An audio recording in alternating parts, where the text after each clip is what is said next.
In this video, we're going to look at trigonometric graphs. And we'll begin looking at just the sine and cosine functions, because these are the functions that have nice domains, and they have some nice properties that will carry over to some of the other trig functions. One of the nice properties is that these functions are what we call periodic. And this means that there's a positive number p such that f of t plus p is the same as f of t for every t value. In other words, if I'm looking on the unit circle, for every revolution of the unit circle that we look at, we're going to get the exact same values for the trig functions. And we've seen that kind of before. We said we look at the reference angle, and the reference angle and the sine determine what the value of the trig function is. That's all we mean by periodic. Sine and cosine both have period 2 pi, and this just means, again, if I look at both sine of t and cosine of t, they are going to be equivalent to sine and cosine of t plus 2 pi. Again, another way of thinking of that is that for every revolution of the unit circle, I'm going to get those same values. Okay. So to graph the functions over one period, we want to consider the values of the functions in one revolution of the unit circle, and then use those to figure out what each period looks like from then on, because again, it's just going to repeat. So let's start by looking at just the basic trig values between 0 and 2 pi. And you'll notice in the charts that I have here, some of the trig values we've kind of excluded. So pi over 4, 3 pi over 4, etc. aren't in here, but those are nice values as well, and you can use those. Okay. So here, let's start with the sine curve. And we're going to just input all of the values we know for the sine function. So here we have all the values for sine between 0 and 2 pi. And we'll notice that on the interval from 0 to pi, all of our values are between 0 and 1. And on the interval from pi to 2 pi, all of the values are between 0 and negative 1. Okay. Now we're going to do the same thing with the cosine curve. Here again, you're going to notice a pattern with the cosine curve. So the difference between the sine and cosine is cosine from 0 to pi actually takes on all of the values between negative 1 and 1. And likewise, from pi to 2 pi, again, takes on all of the values between negative 1 and 1. So one of the things to notice is that even though these two functions have the same period, they are actually looking at different values over those intervals. And again, another way to think of this is if I look at that unit circle and I look at the x and y coordinates, again, they alternate as I go around that unit circle. So now let's look at plotting these points to figure out what the graphs look like. Again, we're going to start with the sine curve. So here we can see if we plot our points, so 0, 0, pi over 6, 1/2, pi over 3, root 3 over 2, etc., all the way to 2 pi and 0, we get what we'd call a sine wave. Okay? And again, the period for this being 2 pi just means if I look at negative 2 pi to 0, I'm going to get the exact same picture just on the other side of the y-axis. And similarly, if I look from 2 pi to 4 pi, again, I'm going to get this exact same picture just on that interval. So for every 2 pi interval, we're going to see this picture for sine of t. For cosine of t, we can do the same thing. So again, we're going to go ahead and take all of the points that we found, and we're going to plot those on the coordinate. So here we can see we've plotted the points.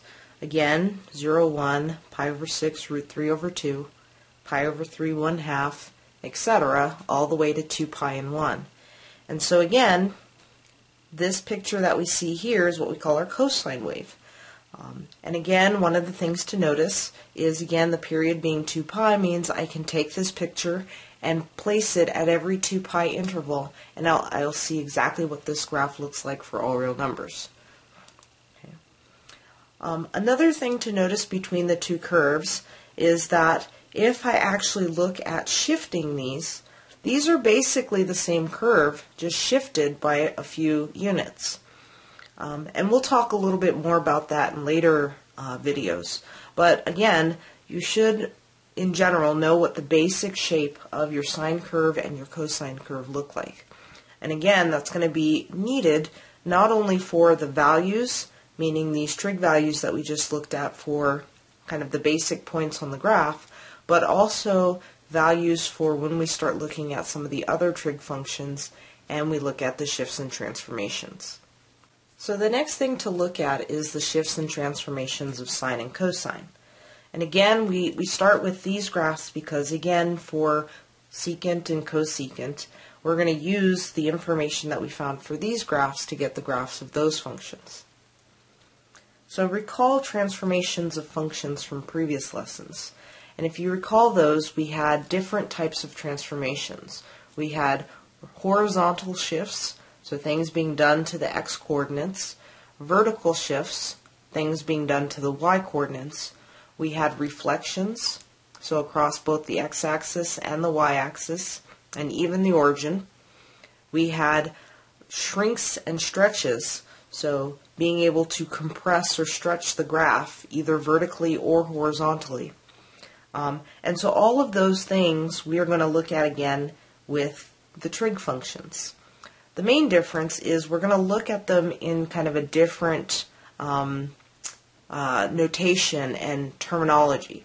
Okay, so here again we can shift the graph up, down, left, and right, shrink it or stretch it, or reflect the graph. And in general, when we're looking at a sine or cosine function, we're going to use these general forms.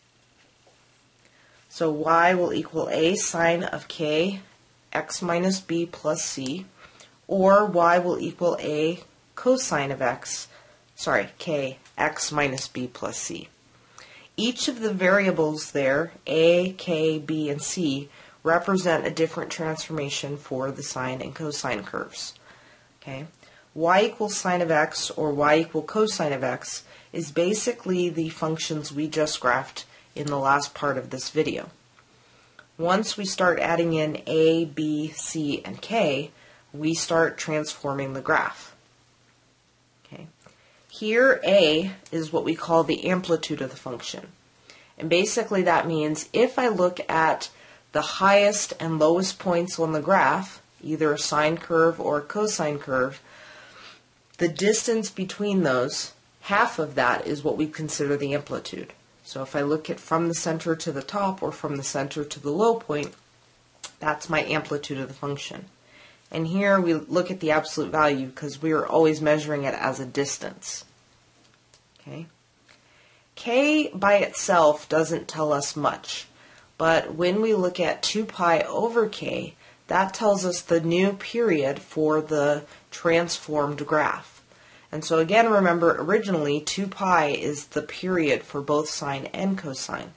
Once we put that k in there, that's going to do the horizontal stretch or shrink on the graph, just like the amplitude does the vertical stretch or shrink. Okay. B is our phase shift. And if we're kind of looking at this as what we did with previous functions, this would be our horizontal shift.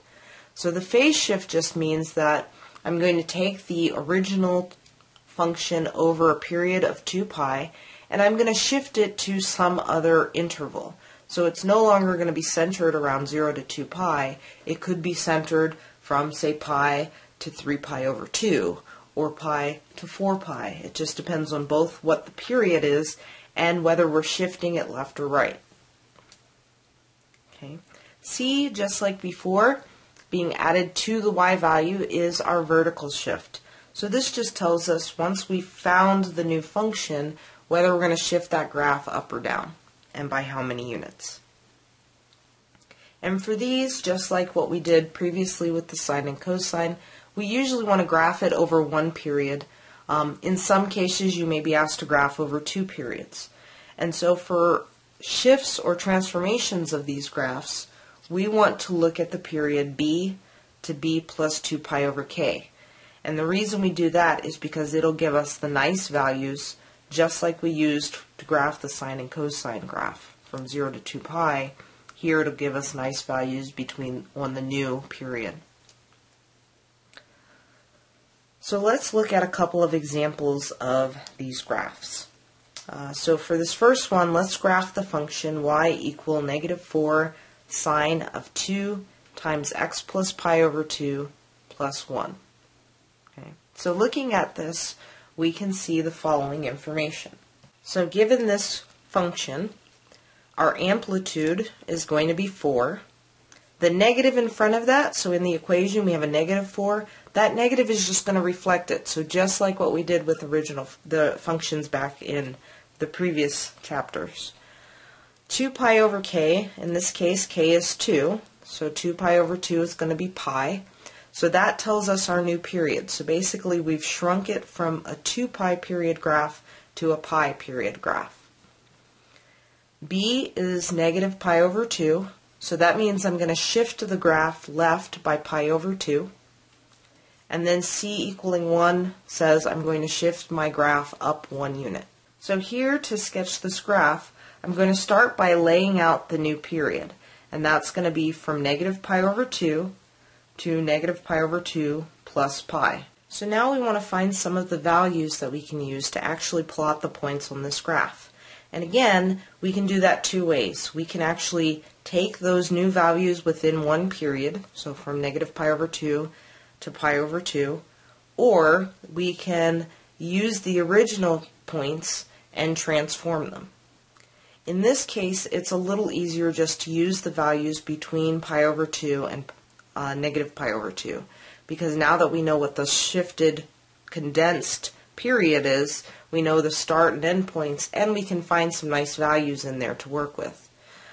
If we try to shift the original points, sometimes because of the transformations, we may not get nice values to work with. So here we're going to pick the endpoints of the graph, and we'll choose 3 points in the middle. So we'll take -pi over 2, -pi over 4, 0, pi over 4, and pi over 2. And again, that's giving us one full period of the graph. Now we're just going to plug those values into the function. So for example, at -pi over 2, if I plug it into my function there, I'm going to get -4 sine of 0 plus 1. Well, sine of 0 is 0, so I'm basically looking at a value of 1. Okay, so now that I have my values, you'll notice I adjusted my graph just a little bit because my values with that amplitude are going to be bigger than 1 and -1. So at -pi over 2 we have 1, at -pi over 4 we have a value of -3, 0 we're at 1, pi over 4 I'm at 5, and at pi over 2 we're at 1. So now I'm just going to plot those points and connect our dots. So there is one period of my graph, and again we can extend this to more periods of the graph or just graphing for the entire real number line by adding that same picture onto either end of the graph. And so there we can see the extended version of the graph of that function. So in our other example, we're going to look at a cosine graph. So here we're going to take y equaling 5 cosine of 3x minus pi over 4 minus 2. Now, unlike the last graph, here we have to be a little careful. So one of the first things you should notice is that it's not quite in the correct form. So if we think back, y equal a cosine of k times the quantity x minus b plus c, here our k is not factored out. So the first thing we're going to want to do is rewrite this so it's in the correct form, and then find our values for our amplitude, period, phase shift, and vertical shift. So here we can see the corrected version of the equation, y equals 5 cosine of 3 times the quantity x minus pi over 12 minus 2. So a here, our amplitude is going to be 5. 2 pi over k, our period is going to be 2 pi over 3. Our phase shift is going to be pi over 12 to the right, and our vertical shift is going to be 2 units down. So now again we're going to find some good values in our new period so that we can plot some points. Okay, so we've got our values. So our interval is from pi over 12 to 3 pi over 4. At pi over 12 we're at a value of 3. Pi over 4 we're at a value of negative 2. 5 pi over 12 we're at negative 7. 7 pi over 12 we're at negative 2. And 3 pi over 4 we're at a value of 3. Now again, to get these values, we're going to start with our b, which is pi over 12, so whatever that phase shift starts at, and then add 2 pi over k. So adding 2 pi over 3 gives us a value of 3 pi over 4. We find the midpoint of that, and that gives us the 5 pi over 12, and the midpoint of each of those subintervals gives us the high and low points, so the pi over 4 and the 7 pi over 12. Okay. So now we can go ahead and set up our graph. Our high point again is going to be at 3. Our low point is going to be at negative 7. Again, we're going to start at pi over 12 and go up to 3 pi over 4. So now we'll go ahead and plot our points. So there's our cosine curve for one period of the function. Now again, if we want to extend this, we know exactly where the highs and lows are and where kind of the mid values are, so we can extend it on either side of the graph. So there's our extended graph. And again, for some of your functions that you're going to be asked to graph, you may be asked to do it on specific periods. And what you can do is just like we've done here, start with the given period from b to b plus 2 pi over k, extend it out for all real numbers, and then cut it down to the period that you're looking for. In other cases, it may ask you just to graph the function. So it's not going to matter what period you're looking at, but you want the general shape and make sure you have the right points in the right places. If you are asked for a specific period, make sure you graph at least that much of the graph. Okay? If it just says to graph over one period, it does not matter which period you pick, but I would suggest picking your what we'd consider the primary period of the graph. And again, that primary period is the one we're looking at here from b to b plus 2 pi over k. Now, many of the trig functions that you're going to be asked to graph will not have all of the transformations like these did. So if it just has a vertical shift or a phase shift or just an amplitude change, it makes it a little easier to graph. But just remember, in general, you're always looking at this y equal a sine k of x minus b plus c, or y equal a cosine of k x minus b plus c. That's your general form for both your sine and your cosine function.